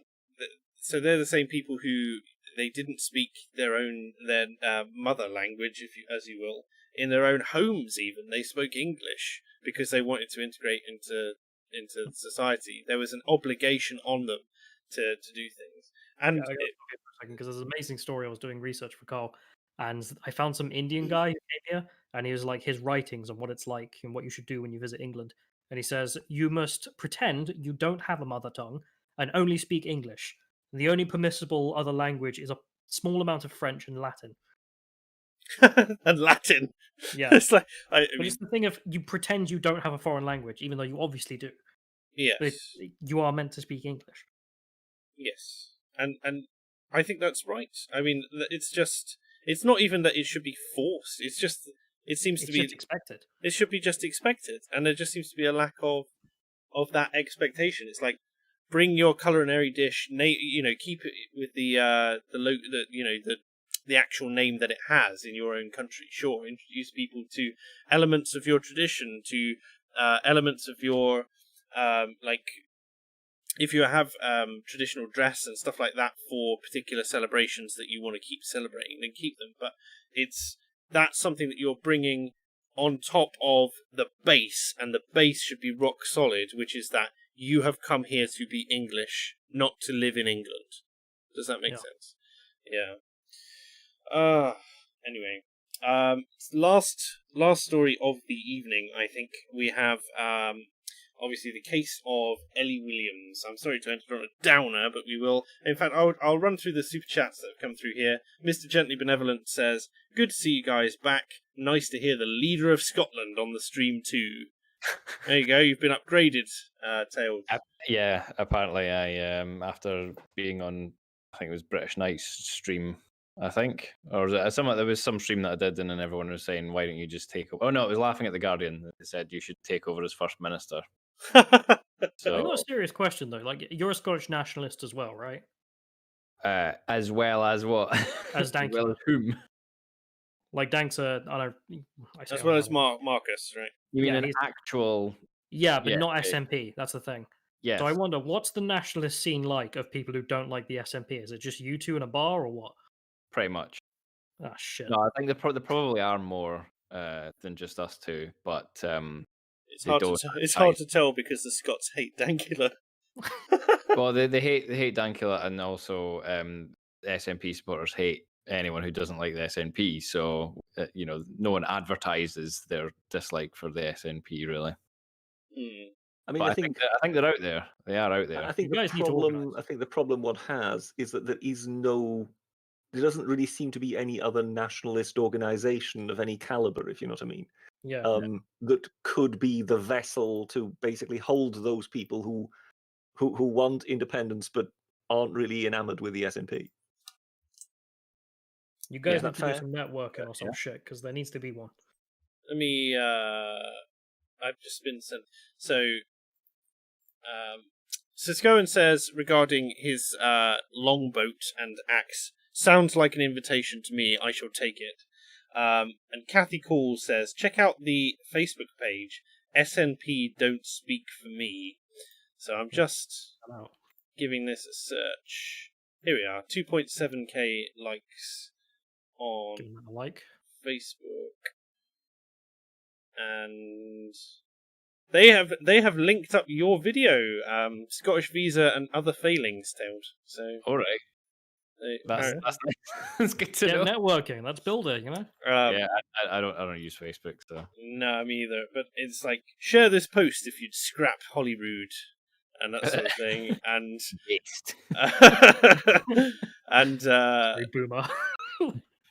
and a lot of, sort of the critiquing things like the racism lurking behind Scottish nationalism. Shit! They even shared Carl's video, "The Tyrants of Scotland." So yes, STV clip of children praising sturgeon is compared to North Korea. yeah. I might do a video on that. Oh, please do a video. You share that on Twitter? That was fucking weird. I did. It's absolutely terrifying. Anyway, should we go through Ella then? You want to explain what this is? I would. So let's do Ella. Because I'm not sure what. Ella. I saw some images, but that was about it. Yeah. So Ella Williams. Ellie Williams. Sorry. Is a 19-year-old from Barrow, and she basically she was a grooming gang's victim, as far as we could tell, and she basically broke her bail. She was charged with something spurious, as I understand it, by the police, and she broke the conditions because she was being threatened by these grooming gangs to go to a party, and she was raped and abused, beaten mercilessly, and put up the pictures to prove it, as well as some really horrible, a really horrible story. Let me just pull up these images. So can you put that on stream? I'm not sure. I'm not allowed to put the face up on stream, I'm sure, but no, I think some of them are. Yeah, I'm her finger, for example, I think might be a bit. Yeah, it can pass. Basically, if you're looking for it, I've done another video on it called "The Abuse of Ellie Williams." But yeah, so she put up a Facebook post with her sister and said, basically, I went missing. I've been abused for years. I've been, always talking it off. Then yesterday, I was put into the back of a car, taken to an address to have sex with 3 Asian men, who she clarified later were Pakistani, and I was beaten because I was in debt to them because I didn't go to their parties during lockdown. Where were the men from? Pakistan, as far as in Britain.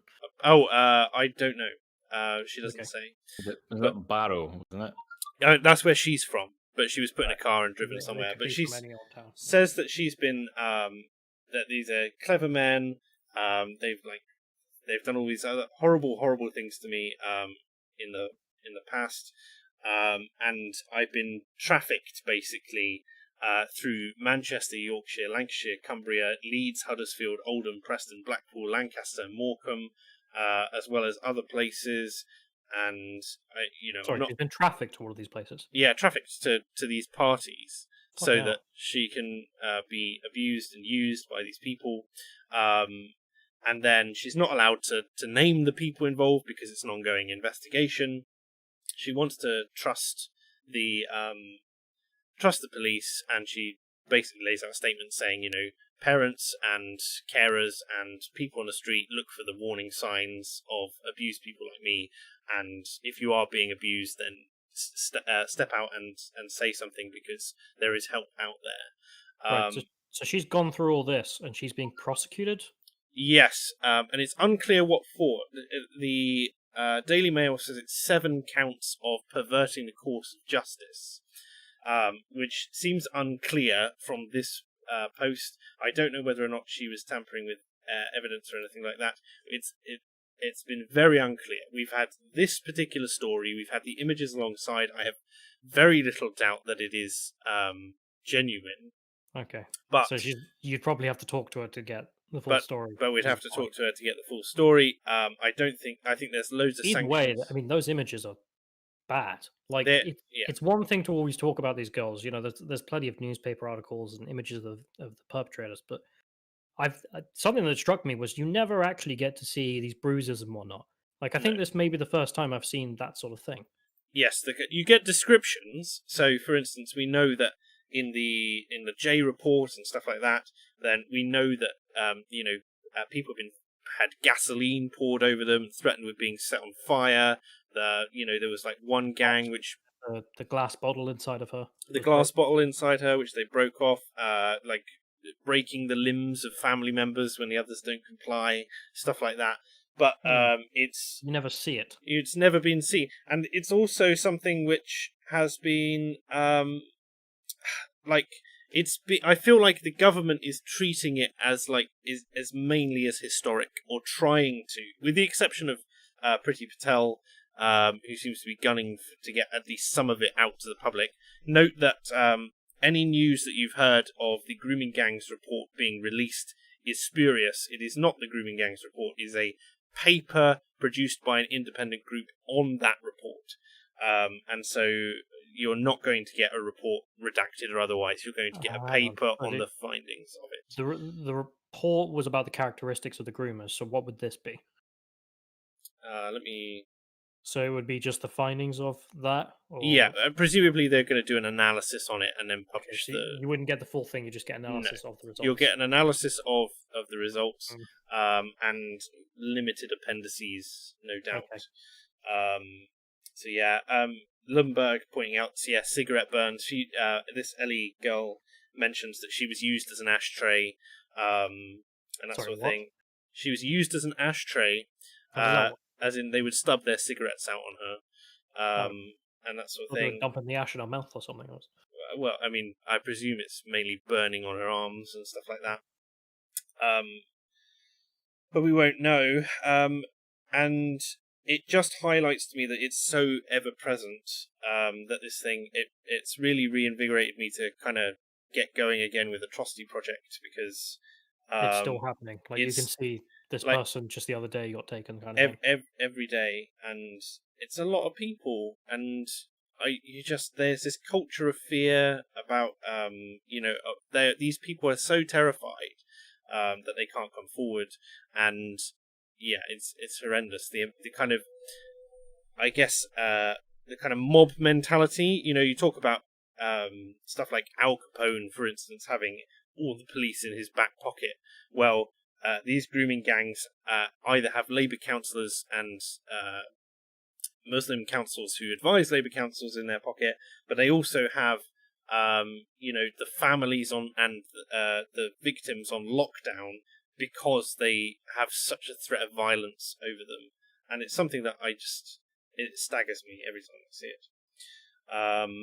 And I'm really hoping to get some really solid interviews and try and at least, I don't know whether or not I'll be able to get like the whole thing, but I'd like to at least find one or two people who can be held accountable, at least in specific areas, that can be prosecuted, and I'd hope that we can uncover that kind of evidence. But we've gone through primarily a chap called Prometheus in my Discord has gone through meticulously about 1,400 articles regarding the coverage of the grooming gangs at the time, and we are just into 2017 now.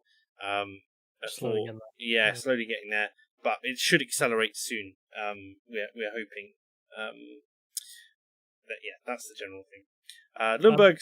Lundberg sends in £5 and says, "A little to help the project. Thank you. I will earmark that because I am going to probably do a call for funds when the lockdown ends, so that we can get equipment and I can hire or get help from people like Callum and John." Yeah, I mean, I'm getting a new camera in a couple of days, so we've got a spare one. I mean, I'll come help for free. Fuck it. Yeah. It's covered. I did have one question. I think the British is older than us, isn't he? Considerably, yes. He's ancient. Is he there? Like the sun.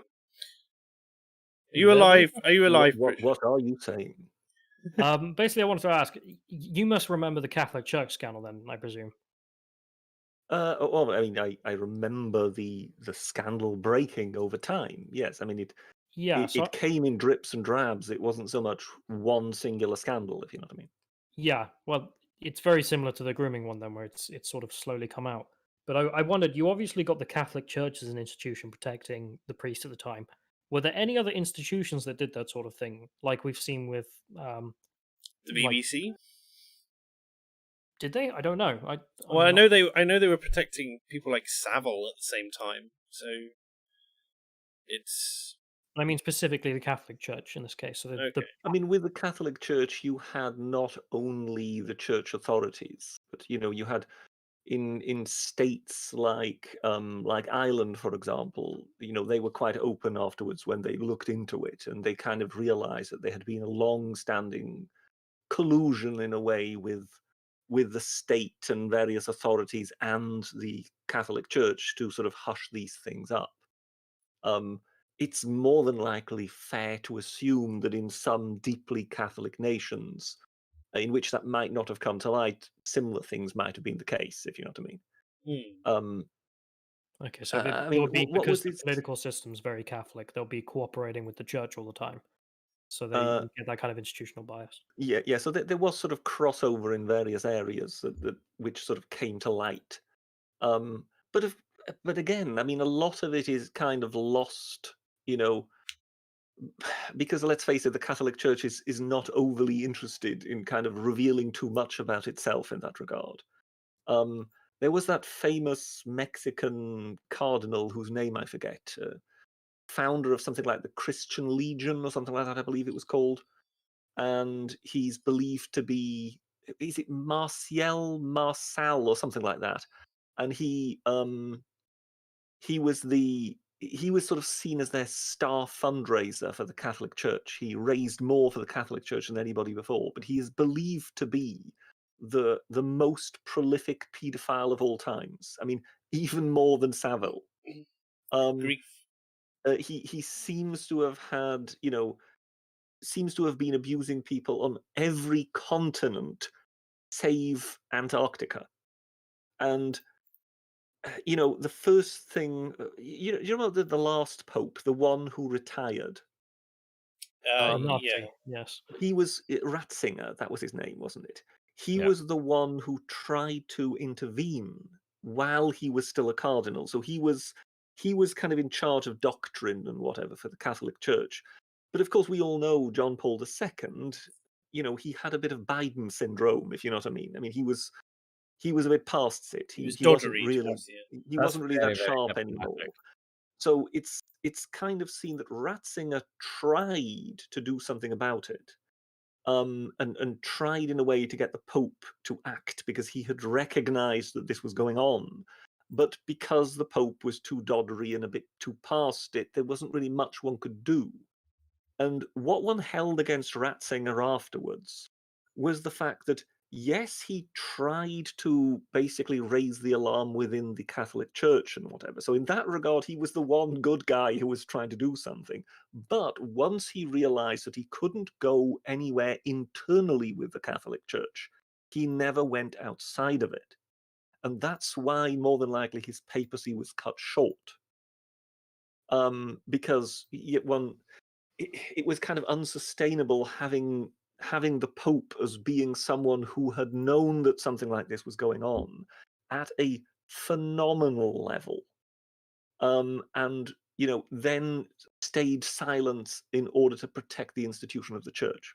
Yeah, but I'm all wondering, would you get these sort of quirky right-wing Christian think tanks or something like that trying to say, well, it's not that bad, or it's overblown, or this sort of thing, or Of was it? course, yes. You You did. had lots of the faithful kind of coming forward and saying, well, of course the church has done wrong. There are wrongdoers you can find There are everywhere. pedophiles everywhere, therefore do not look at our pedophile priests. Yes, precisely. You Yeah. got a lot of apologias and whatever. And yes, it's one of those areas where, just by the nature of it, you almost just want it to go away. So best not to have it talked about. Was it the Boston Globe that eventually blew it in the US, and that really set off an avalanche? Telling us. So it's once the sort of the big scandal broke in the United States, then it kind of it cracked it open. You simply couldn't be silent about it anymore.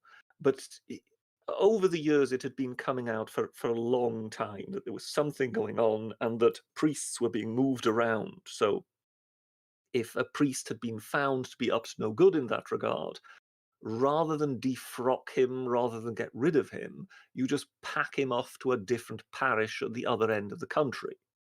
Just send him So through or something like that. the disciplinary system within the church was just non-existent, and I think this came out much later when it became clear that Martial and people like that had been up to things.